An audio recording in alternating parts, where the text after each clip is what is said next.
Welcome life is Sultana kitchen. बिस्मिल्लाहिर्रहमानिर्रहीम। अस्सलाम वालेकुम। आज मैं बना रही हूँ बहुत ही मज़ेदार और बहुत ही खुशबूदार और बहुत ही कम मसालों के साथ वाइट मटर पुलाव। बहुत ही क्विक और बहुत ही ज़बरदस्त रेसिपी आप लोगों के लिए लेकर आई हूँ। यकीनन आप लोगों को ये रेसिपी बहुत पसंद आएगी। तो चलें जल्दी से स्टार्ट करते हैं। और इसके लिए मैंने लिया है 1 कप ऑयल।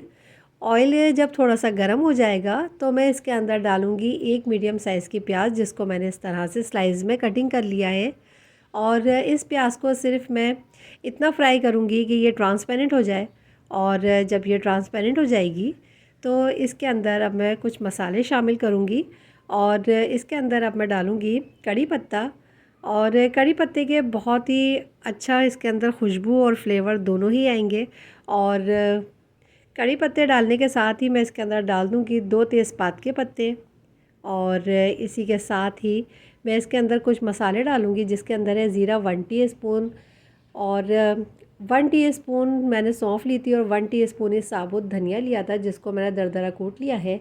2 से 3 लौंगे हैं, 2 से 3 ही हरी इलायची है, एक बड़ी इलायची है और दालचीनी का एक पीस है। और इस मसालों को मैं इसके अंदर मिक्स करूँगी। और मिक्स करने के बाद इसके अंदर डाल रही हूँ मैं 1 टेबल स्पून लहसुन अदरक का पेस्ट। और इसको भी मैं मिक्स कर दूँगी। और थोड़ा सा इसको फ्राई करने के बाद मसाले हमारे जले नहीं, लो मीडियम फ्लेम पे मैंने फ्लेम को कर दिया है। इसके अंदर अब मैं डाल दूँगी मटर। मटर मैंने लिया है 1 कप भर कर। और ये देखें, मटर आप जितना यूज़ करना चाहें। मैंने लिया था 400 ग्राम मटर थे, जिनको मैंने छीलने के बाद ये यूज़ किए हैं। और ये देखें, मटर को गलाने के लिए मैं इसके अंदर बहुत ही थोड़ा सा 2 से 3 टेबल स्पून पानी का यूज़ करूँगी। और ये देखें, थोड़ा सा पानी डालने के बाद मैं इसके अंदर डालूँगी दही 1/2 कप। और दही में और पानी में ये बहुत अच्छी तरीके से मटर गल जाएंगे। इसको कर दूंगी मैं मिक्स करने के बाद कवर और मीडियम फ्लेम कर दूंगी। इस मटर का हमें कलर चेंज नहीं करना है, इसलिए इसको मैं मीडियम फ्लेम पे तकरीबन 3 से 4 मिनट ही कुक करूंगी। और इसी में ही ये दही का पानी ड्राई हो जाएगा। तो ये देखिए 3 मिनट हुए हैं और पानी ड्राई हो चुका है। मटर का कलर भी ख़राब नहीं हुआ, ओवर कुक भी नहीं हुए। और तकरीबन ये 90% तक गल गए हैं। 10% ये हमारे जब चावल हम डालेंगे उसके साथ गल जाएंगे। और बहुत ही ज़बरदस्त खुशबू आना स्टार्ट हो चुकी है। और ये देखें, बहुत ही आसान और बहुत ही मज़ेदार रेसिपी है, झटपट से तैयार होगी।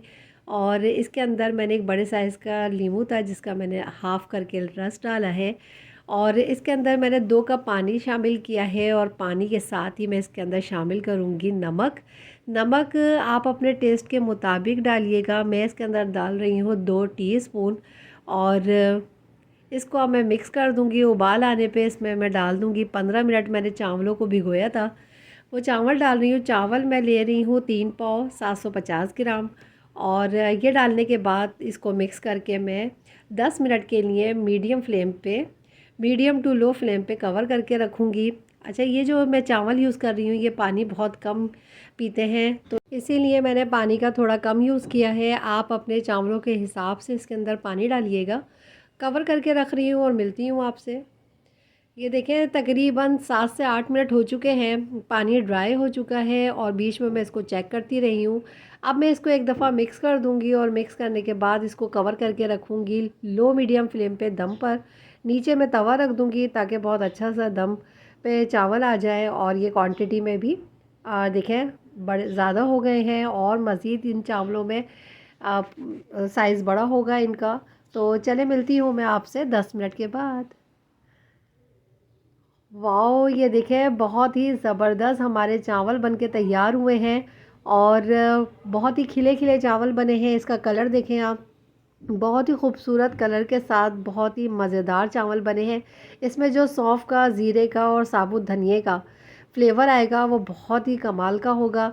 तो इसको आप ज़रूर ट्राई कीजिएगा। मैं इसको ट्राई कर रही हूँ। मैंने बनाया था टमाटर का रायता, डिस्क्रिप्शन बॉक्स में मैं उसका लिंक दूँगी उससे। और उसके साथ मैं ट्राई कर रही हूँ, बहुत मज़े के लगेंगे। आप भी ज़रूर ट्राई कीजिएगा। कमेंट्स में मुझे बताइएगा आपको मेरी ये रेसिपी कैसी लगी। दुआओं में आमिर को, मुझे और मेरे मुल्क पाकिस्तान को याद रखिएगा। अपना बहुत सा ख्याल रखिएगा। मिलूँगी इंशाल्लाह एक और बहुत ही मज़ेदार, बहुत ही हेल्दी रेसिपी के साथ। ओके, अल्लाह हाफिज़।